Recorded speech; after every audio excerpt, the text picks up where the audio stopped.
kenalan dulu yuk. Perkenalkan, nama saya Caca. Pada video pembelajaran kali ini, Caca akan mengajak kalian untuk belajar bersama tentang materi suhu dan perubahannya. Tapi sebelum Caca masuk ke materi, Caca mau ngasih tahu dulu nih tentang kompetensi dasar juga indikator yang harus teman-teman capai pada pembelajaran suhu dan perubahannya. Kompetensi dasar dan indikator.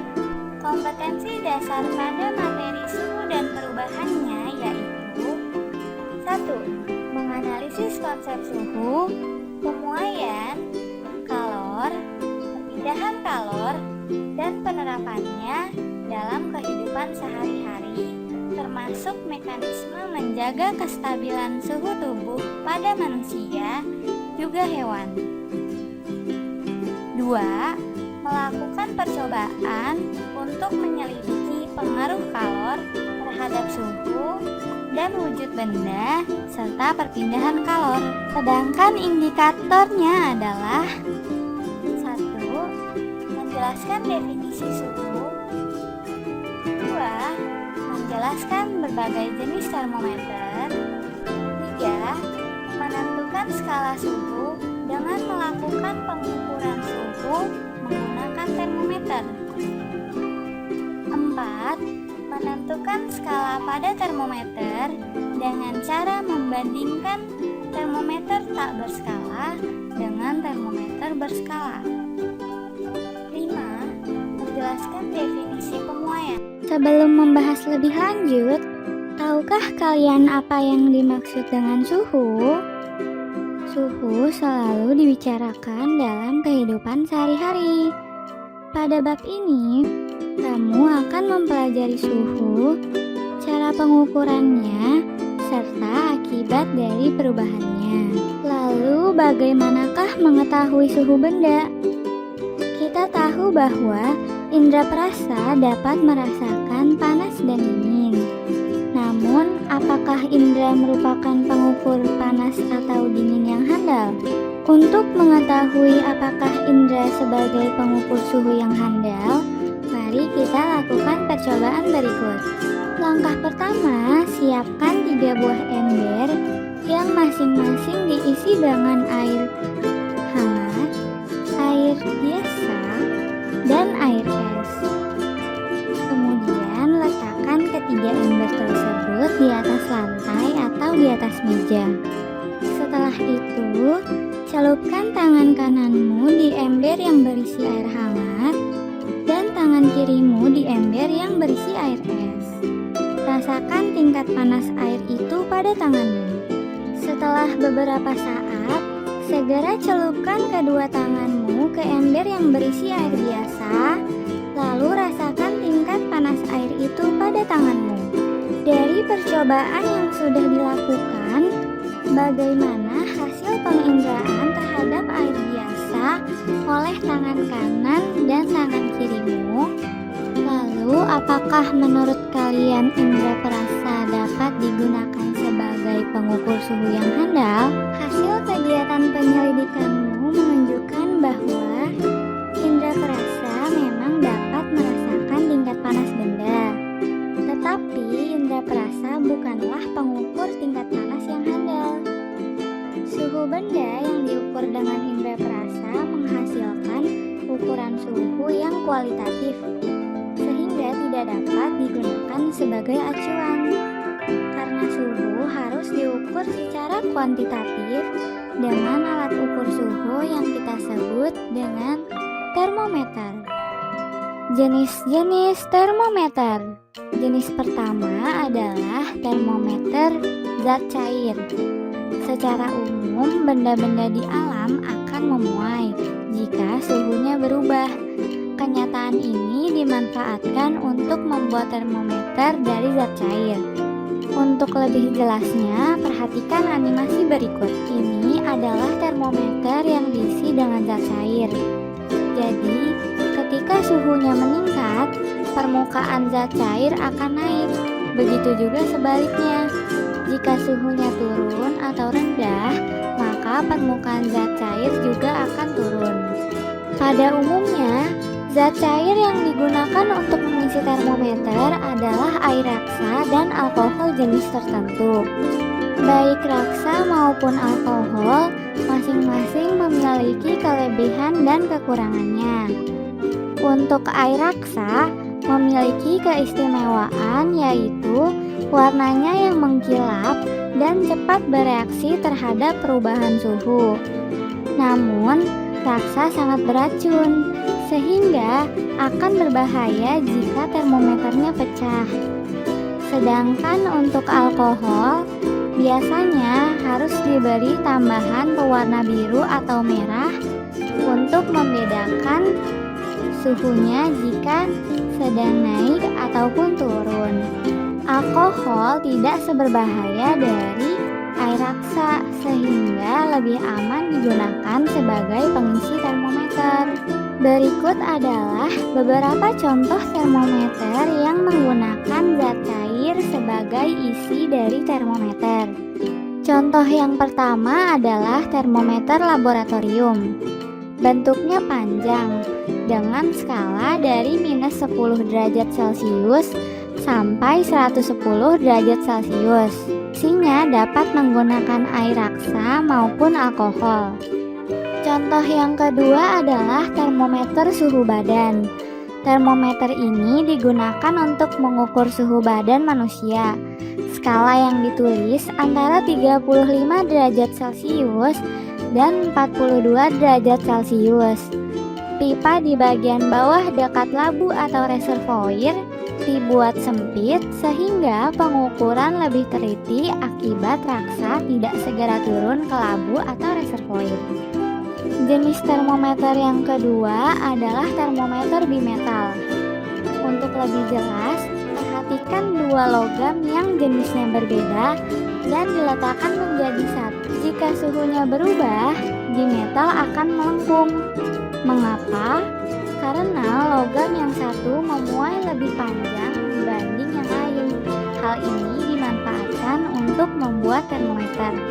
Lalu jenis termometer yang terakhir adalah termometer kristal cair.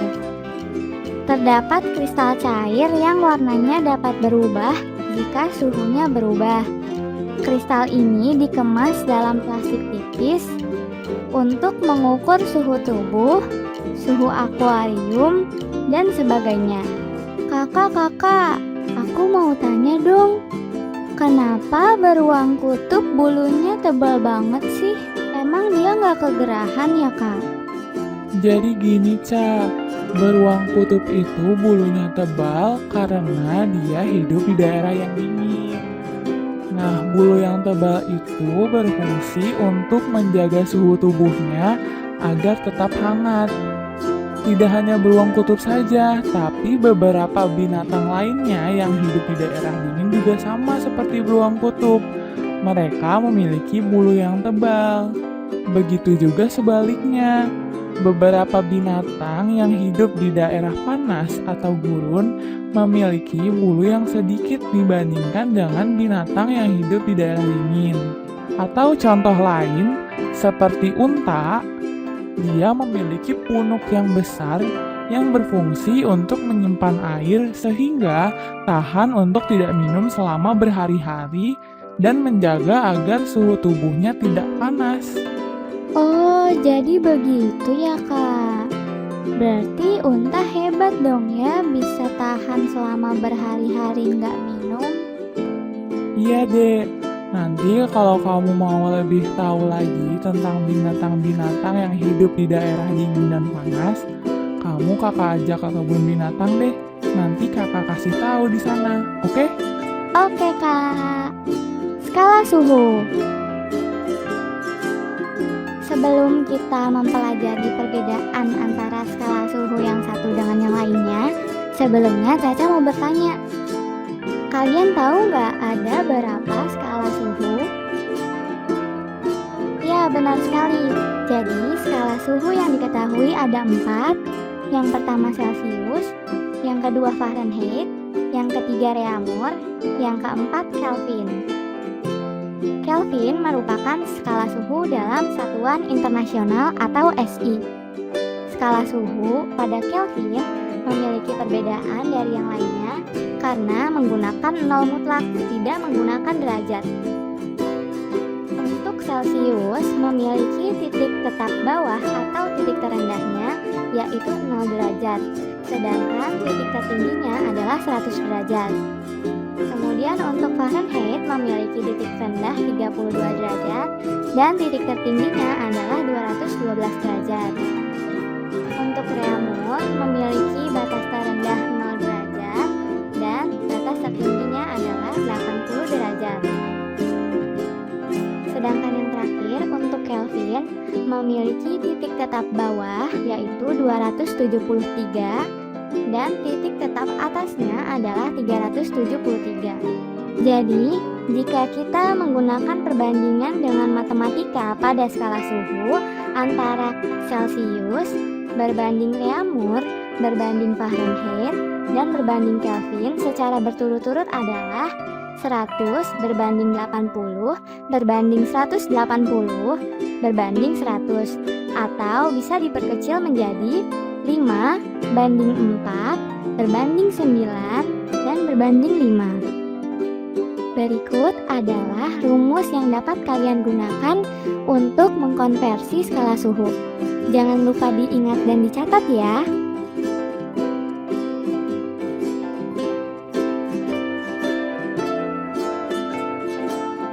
Sebelumnya kita sudah belajar apa itu suhu, jenis-jenis termometer, dan skala suhu.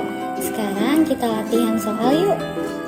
Dengan cara yang sama, rumuskan konversi skala suhu yang lain. Misalnya, tentukan 45 derajat Celcius sama dengan berapa derajat Fahrenheit. Dengan menggunakan persamaan perbandingan suhu diperoleh TF sama dengan 9/5 TC tambah 32 sama dengan 9/5 dikali 45 ditambah 32 sama dengan 113 derajat Fahrenheit. Jadi 45 derajat Celcius sama dengan 113 derajat Fahrenheit.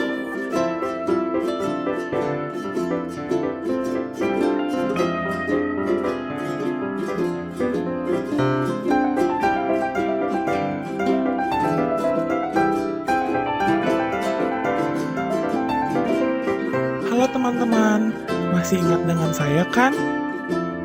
Ya, benar sekali, nama saya Kakak. Saya temannya Caca. Nah, sekarang saya akan menjelaskan perubahan akibat suhu. Menurut kalian, apa yang terjadi pada benda jika suhunya berubah? Salah satu perubahan yang terjadi pada benda adalah ukuran benda itu berubah. Jika suhu benda naik, secara umum ukuran benda akan bertambah. Nah, peristiwa ini kita sebut dengan pemuaian. Terdapat beberapa jenis pemuaian. Yang pertama adalah pemuaian zat padat. Zat padat dapat mengalami pemuaian. Gejala ini memang sulit untuk diamati secara langsung, tetapi seringkali kamu dapat melihat pengaruhnya. Misalnya, saat kamu menuangkan air panas ke dalam gelas, tiba-tiba gelas itu retak. Retaknya gelas ini karena terjadinya pemuaian yang tidak merata pada gelas tersebut. Pada umumnya, benda atau zat padat akan memuai atau mengembang jika dipanaskan dan menyusut jika didinginkan. Pemuaian dan penyusutan itu terjadi pada semua bagian benda, yaitu panjang, lebar, dan tebal benda tersebut. Nah, oleh karena itu, para perancang bangunan, jembatan, juga jalan raya harus memperhatikan sifat pemuaian dan penyusutan pada bahan karena perubahan suhu. Jembatan pada umumnya dibuat dari besi baja yang saling disambungkan satu dengan lainnya. Untuk itu, agar sambungan besi baja tidak melengkung karena memuai akibat terik matahari atau menyusut di malam hari, sambungan-sambungan besi baja tidak boleh dipasang saling rapat satu dengan lainnya. Harus ada rongga yang cukup di antara sambungan-sambungan tersebut. Nah, prinsip dari jembatan juga sama dengan rel kereta api, karena rel kereta api juga dapat melengkung akibat pemuaian. Oke teman-teman, kakak kasih tahu lagi contoh yang lainnya ya. Kalian pernah melihat kan kabel yang dipasang di tiang listrik di pinggir jalan?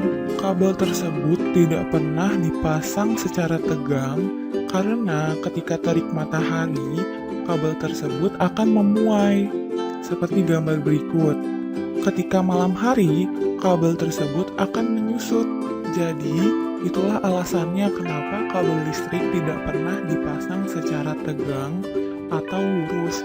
Karena yang ditakutkan adalah ketika malam hari, kabel tersebut akan semakin menyusut dan dapat mengakibatkan putus. Begitu teman-teman. Jadi teman-teman, ternyata untuk setiap logam pun berbeda-beda pertambahan panjangnya ketika memuai. Besaran yang menentukan pemuaian panjang zat padat adalah koefisien muai panjang. Sebagai contoh, jika muai panjang kaca 9 kali 10 pangkat min 6 per derajat Celcius, berarti jika 1 meter kaca suhunya bertambah 1 derajat Celcius, maka panjangnya akan bertambah menjadi 0,000009 meter atau 9 dikali 10 pangkat min 6 meter. Berikut adalah tabel koefisien muai panjang bah.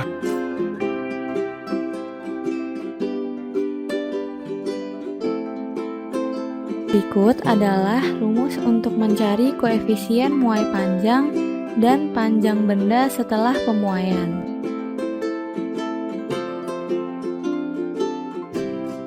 Berikut adalah pemuaian luas pada zat padat. Jika suatu benda berbentuk lempengan dipanaskan, pemuaian terjadi pada kedua arah sisinya. Pemuaian semacam ini disebut pemuaian luas. Pemuaian luas memiliki koefisien muai sebesar 2 kali koefisien muai panjang. Berikut adalah rumus yang digunakan pada pemuaian luas zat padat. Yang terakhir adalah pemuaian volume zat padat. Benda-benda yang berdimensi 3, yaitu memiliki panjang, lebar, dan tinggi, akan mengalami muai ruang jika dipanaskan. Pemuaian ruang memiliki koefisien muai 3 kali koefisien muai panjang. Nah, berikut adalah rumus yang digunakan untuk mencari pemuaian pada volume zat padat. Nah, kita sudah membahas pemuaian pada zat padat. Ternyata bukan hanya zat padat saja yang mengalami pemuaian, melainkan zat cair dan zat gas pun juga mengalami pemuaian. Bahkan, pemuaian zat cair relatif lebih mudah atau lebih cepat teramati dibandingkan dengan pemuaian zat padat.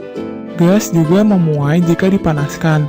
Sifat pemuaian gas harus diperhatikan dalam kehidupan sehari-hari.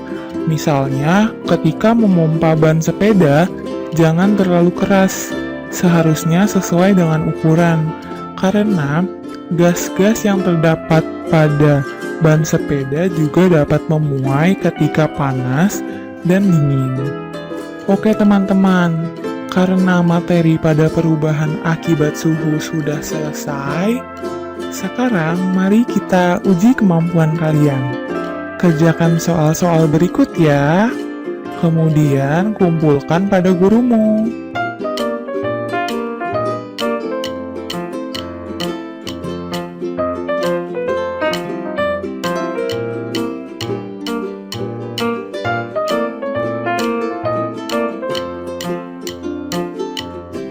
Wah, tidak terasa ya materinya sudah habis.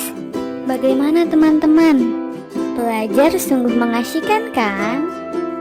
Semoga materi yang sudah kita pelajari bersama-sama ini dapat bermanfaat untuk kita semua. Kalau begitu, saya Caca. Dan saya Kakak. Kita berdua mohon pamit dulu ya. Sampai bertemu di lain waktu.